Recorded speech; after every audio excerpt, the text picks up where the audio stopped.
Hey there YouTube fans, AC Productions here, and today we're going to be showing you on how to install this system on your motorcycle. Alright, so now before we get to the tools and how to install this video, I'll have a link in the description below on where I purchased this system. Alright, so here are the tools that you're going to need to do this installation. Let me zoom in a little bit for you guys. Alright, you're going to need your Yamaha key to open up the passenger seat, your Phillips screwdriver, an extension with a 8mm socket, and your ratchet. Okay, so first off, you're going to need to remove your passenger seat. Now for me, my key is on this side. On your R3, the key will be on this side. After removing your passenger seat, you're going to have to remove this plastic middle piece, and then you're going to have to remove your driver's seat. Okay, now that you have everything removed, now to install the system, you need to make sure that you put the system flat. You cannot put the system at an angle upwards or downwards or sideways.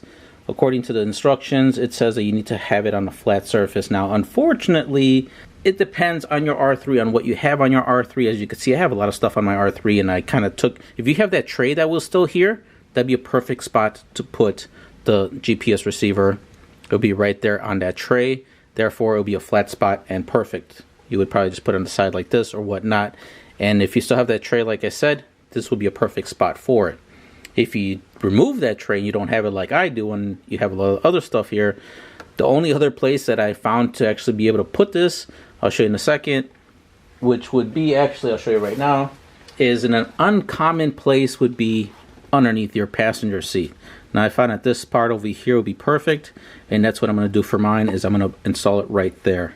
And when I flip it over, it'll be pretty much flat. So that's where I'm going to be installing mine. And if you have other spots that you may be able to find on your R3, you can install it there. Just make sure it's in a flat area. So another spot I was actually looking was over here by the tail area, but it's so tight over there you couldn't even fit this there anyway. So those will be the only locations I could think of, which would be if you have the plastic piece over here, be a perfect spot there. If not, if you want to also, you could install it right over here. It comes with the Velcro, so go ahead and put the Velcro piece here, and then you could put the Velcro piece over there, and go ahead and install it like so. Okay, after you use the supplied Velcro that came with the kit, this is how pretty much mine look like underneath the passenger side seat. As you can see, I put it kind of close to this little part over here, and it's already Velcroed on. You don't want to use double-sided tape because you do need to remove it, so you could scan the code that's on the other side of this. That'll be on the second part of the video on how to do that, but you want to just make sure you use the Velcro. So now if I ever wanted to remove my seat completely, I could just remove it and unplug it, and therefore take it off completely. Next one I'm going to show you is how to connect the harness. Here is the harness, and I also forgot to mention it comes with zip ties. So here are the zip ties. We'll put that off to the side for now. Now here's the harness. Now it's pretty much really simple on how to install it. I'll show you step by step, obviously, on how to do it. This part connects to the GPS module itself. So as you can see, it comes with plenty of wire if you wanted to install your GPS somewhere else. But for me, I'm going to install it right here in this area. So pretty much you could probably use the zip tie to just pretty much put all that cable in. Alright, so anyway, now next is what you have over here is you have your positive cable. Then you have a fuse for the cable. Let's see what kind of fuse it has inside. Okay, as you can see, it's a 3 amp fuse that's in for this system. Then you got your negative cable, and then you're wondering about this white cable. Now this white cable connects to a power source, meaning that when you turn on the bike, it has 12 volts. When you turn off the bike, it turns off this part. So I'll show you where to connect this. Really, it's going to connect to our tail light of our R3, because once you turn on the bike, the tail light obviously turns on, and then when you turn it off, it turns it off. So that's where this one is going to go to. Okay, so now we need to connect this. So we're going to go ahead and connect the positive and negative cables on straight to the battery. Now on your battery, you may not have as much as I do. I have a ton of stuff on my battery, and as you can see, that's why I have so much wires. On your battery, you may only have just the positive and negative for the bike. That's all you may have. So let's go ahead and remove it. Go ahead and remove the screws of your battery. Once you remove the screws, you're going to go ahead and put the screw through here and then tighten it down back on the battery. So this will be the positive and negative right here. Okay, once you have your positive battery bolt out, here it is. So you're going to do is you're going to grab your positive cable from the wire harness, go ahead and put it through here, and then install your bolt back onto your battery. And you pretty much want to do this for the negative side, the negative terminal also.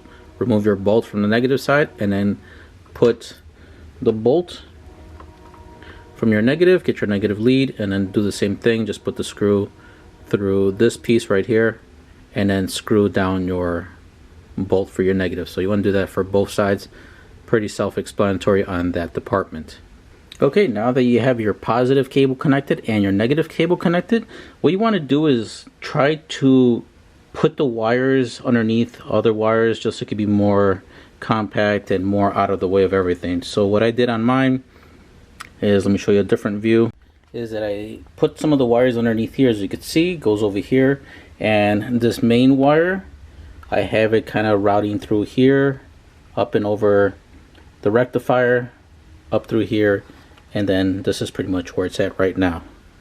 Okay, so next what we're going to do is we're going to find the cables that come out from the tail light, which is located right over here. I know it's kind of hard to see, but this is the light, the wire that goes towards your tail brake light. So I'm going to follow through it over here, and then as you can see, here is the cable. If I pull on it, you guys can see where my finger is. That's the cable that we're going to need to get to. Now it comes with a sleeve over here, or some covering. We're going to get our hobby knife, and we're going to cut a slit into this covering and access the blue cable. Okay, once you splice the cabling over here, as you can see, it's a little bit exposed right there. You want to access the blue cable. Now grab your posi tab, unscrew it from the white wire that it came in over here. So once you unscrew it, it'll look like this. Is just going to be the little shell. You want to make sure that you get the side with the point. Here's the point. Alright, so you're going to grab that piece, and it's going to be kind of hard to show you in the video. Alright, so let me see if I could try to zoom in as the best I can on the cabling. Now here's the little posi tab part. As you could see, I already put it on there just because I really wanted to make sure that this was the right cable to go into. So as you can see, here's a yellow cable, and there's going to be a black cable and a blue cable. You want to get into the blue cable, you want to go ahead and put this plastic piece through. As you can see, there it is. There's a little slit into the plastic. Slide that part through like so. So look like this, and then you grab the body of that posi tab. Now here's the body of the posi tab. You want to make sure that you put this part with the point sticking out from the body like so, because on the other end you could see that there is nothing. There is a point in there, but it's really flat. That's not the part you want. The part with the really pointy tip is the part you want to put onto this part. So you go ahead and put it on like so, and then just go ahead and screw it down until it doesn't screw any further. Okay, once you get it as tight as you can without going too crazy on it, next we're going to go ahead and we're going to grab our white wire with the other end of the posi tab. Here it is, and we're going to go ahead and screw this part in, going like so. But before I do that, I want to make sure that I have all the cabling here. Alright, so make sure that I didn't have it on this. I'm pretty much making sure that I didn't have it under here. So now that I have everything all loose, alright, so I'm going to go ahead and screw this part in. Once you're already done screwing this part in, this is how it looks like. So next we're going to do is we're going to grab our abundance of wire here. Let me zoom out so you guys can see better. As you can see, we have so much wire just here. So what we're going to do is we're going to go ahead and tidy it out and grab one of your zip ties. Make sure you grab the cables and pretty much neatly, fold it until you're left with about just enough to connect it to the device. Okay, after you're done zip tying and making sure all the wires look tidy, as you can see as I did, besides the zip ties that it came with, I also did my own zip ties, and I also zip tied the white wire that came along the harness here. It's just because I just don't like any loose wires anywhere. Alright, so next we're going to do is going to go ahead and just make sure that you tidy up the wires in the location where it's out of the way. I'm going to go ahead and tighten up right up there, just going around the rectifier. And it's pretty much going to sit right there. So next what I'm going to do is I'm going to grab my passenger seat. I'm going to go ahead and connect the wire harness to the module. Okay, so I'm going to go ahead and grab your harness here, and we're going to connect it to the GPS module. And what you want to do is with this little clip right here. Okay, so here is the little clip that I'm talking about right over here. Now that clip is actually going to go with the module, not like this. You're going to have to flip the module over, then plug it into the port, wait until you hear the click. Alright, there's a click, now it's connected. So for now, I'm just going to go ahead and set it to the side right here flat right now, and then we're going to go ahead to the bike. Going to turn on the bike, not completely, we're just going to turn it on to accessory mode and let it power up the unit. Okay, now before we go into this part of the video, we want to make sure that we put everything back. So let's go ahead and put our driver's seat and our plastic piece that goes here. Okay, once you put your driver's seat back on, your plastic centerpiece that goes here, that pretty much concludes on how to really install the wire harness for the Rlink. If you found this video helpful, please hit that like button. If you have any questions, leave them in the comments below. If you haven't yet subscribed, don't forget to subscribe, hit the notification bell. That way you guys are up to date with the latest video, and thank you for watching.